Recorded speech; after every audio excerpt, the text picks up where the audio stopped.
আয় আল্লাহ, এখানে এমন মানুষ আছে যাদের এই দুহাত মা বাবার খাটিয়া বহন করেছে। আল্লাহ,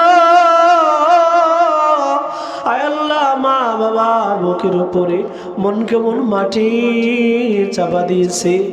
আয় আল্লাহ, ওই অন্ধকার কবর থেকে কার জানি মা বাবা চাতক পাখির ন্যায় তাকার ও দুয়ার আবদার জানায় রে, বলে সন্তান, সেই যে পাঁচটা পাতলা কাফনের কাপড় দিয়া চকলেটের মতো মুড়াইয়া আমি মা বাবার অন্ধকার কবরে রাখলাম, এই প্রচন্ড শীত থেকে বাঁচার জন্য লেপ কাঁথা গায়ে দিয়ে ঘুমাও। আমি মা বাবার কবরের মধ্যে লেপ নাই, কাঁথা নাই, আমি মা বাবা অন্ধকার কবরে ঠান্ডা মাটির বিছানায় ঘুমাই।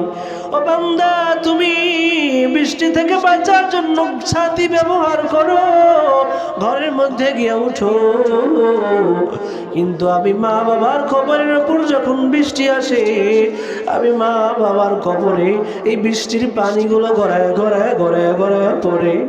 ও সন্তান, তবুও দুঃখ নাই, আজকে এই মাহফিলে বসলা, হতে পারে তোর দোয়ার বদৌলতে আল্লাহ আমি মা বাবার কবরে জান্নাতের বিছানা বিছায়া দিতে পারে। আয় আল্লাহ, আপনি তাকায় দেখেন, কার মা নাই, কার বাবা নাই। আয় আল্লাহ, যার মা নাই, বাবা নাই, দাদা দাদি নানা নানি আত্মীয় স্বজন পাড়া প্রতিবেশী বন্ধু বান্ধব শ্বশুর শাশুড়ি, আয় আল্লাহ, গ্রামবাসী এলাকাবাসী দেশবাসীর মধ্য থেকে যারা অন্ধকার কবরে ঘুমায়, আয় আল্লাহ, সকলের কবর পাকে জান্নাত বানায় দেন। আয় আল্লাহ, যারা দুনিয়াতে বেঁচে আছেন নেক হায়াত দারাজ করেন আল্লাহ।